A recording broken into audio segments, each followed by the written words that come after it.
500. Hello and welcome to Phil But Flies. In this short video I'm going to show you how to download, install and use Flight Recorder, a fantastic new freeware replay tool for Microsoft Flight Simulator, which allows you to record and replay any part of your flight and view it from any camera angle at any time of day and in any weather.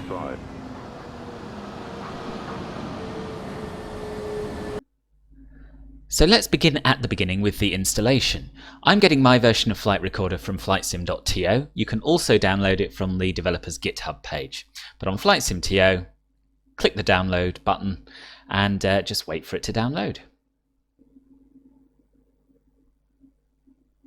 And there it is, it's done. And you'll find the downloaded file in your downloads folder or wherever you've got your downloads set to end up. Open up the zip file. And you've got the Flight Recorder folder inside it. You can just copy this to wherever you like. So I have an MSFS apps folder. I'm going to bung it in there. And that's it. It's installed. There's no installer to run or anything like that. And the only file you need to worry about in here is the Flight Recorder client.exe. But before we open that up, we're going to start Microsoft Flight Simulator and start a flight.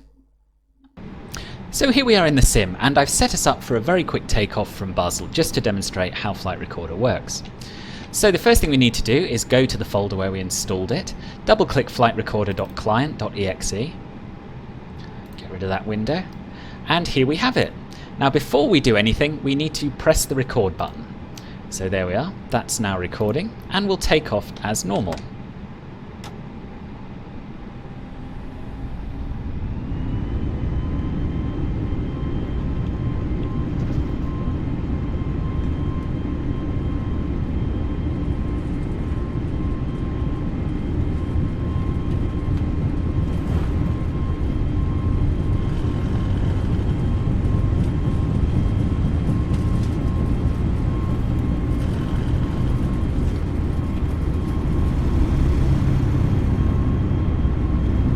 Okay, positive rate, gear up.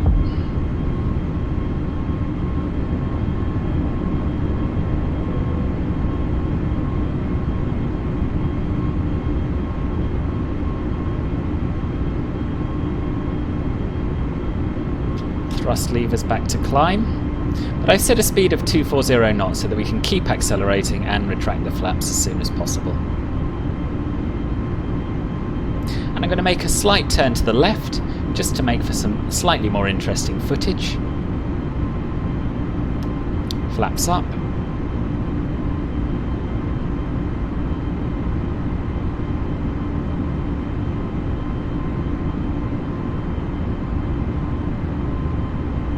And I'll roll the wings level.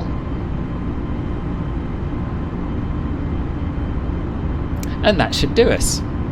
So we'll go back to Flight Recorder, stop the recording, and if we want to have a look at what we did, all we have to do is press replay.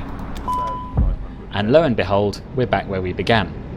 So I'm going to pause the replay for now in order to get my camera set up as I want it. So you can use any camera view you like.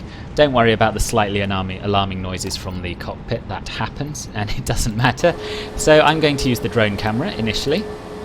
And what I'm going to do is just plonk it down here. Doesn't have to be perfect, it's just a demo, but you will have hours of fun playing with this, I'm sure. I'm going to zoom it in a bit, and I'm going to turn off drone follow mode so that the drone stays put as the aircraft moves. Back to Flight Recorder, we'll resume the replay, and we're off.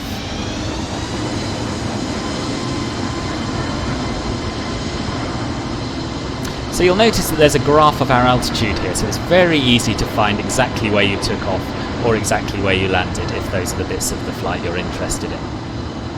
And while it plays, I'm just going to zoom in a little bit.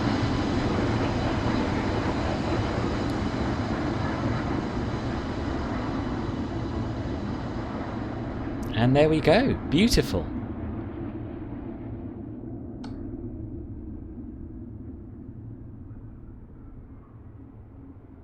Now let's say I want to watch the rest of the flight as a passenger. Easy. All I'm going to do is go back to the camera views, choose a fixed camera, and we'll choose external 12 so we can have a look at the wing.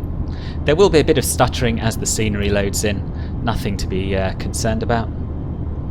And let's say, for example, that I want to see what this takeoff would have looked like at dusk. So I'm just going to wind the time forward, and you can change the weather as well if you want. And there we have it, and you can see the flaps retracting, and everything works exactly as it did while you were flying. The only exception to this is the engines. You must make sure that you have the engines on before you hit record, and that they're still on when you stop recording, because it doesn't currently recognise the state of the engines, so you could end up flying in silence. When we get to the end of the replay, as we just did there, it reverts back to a normal flight, so we can hop back in the cockpit, carry on flying, just as if none of that had ever happened. You will notice a few ECAM warnings and things, which is a result of having gone back and forwards. Easy to ignore them, and the flight will continue as normal. You also have the option to save and load recordings. So if I want to save this, make sure you leave the .flight recorder extension because it doesn't add it automatically. I'll just call it Basel takeoff, .flight recorder, press save, and I'm done with flight recorder for now. But let's say I want to go and have a look at that at a later date. Just open it up again, hit the load button, Basel takeoff, and there it is, and we can replay it all over again. Crunch! Here we are again, and again the scenery takes a little while to load in, but you can always pause and wait while that happens. And we're off yet again from Basel. So that's really all there is to it. There's one more feature I'd like to show you quickly though. If we pause the replay, we can use this bar at the top to scrub backwards and forwards through the recording to get exactly where we want to go. So there you are, Flight Recorder. It's absolutely free, it's absolutely fantastic. I urge you to download it and give it a go. I hope you found this video useful. If you have, give it a thumbs up and subscribe to the channel for more of this sort of thing. Thank you very much for watching, and I hope to see you again soon here on Phil That Flies. Bye bye.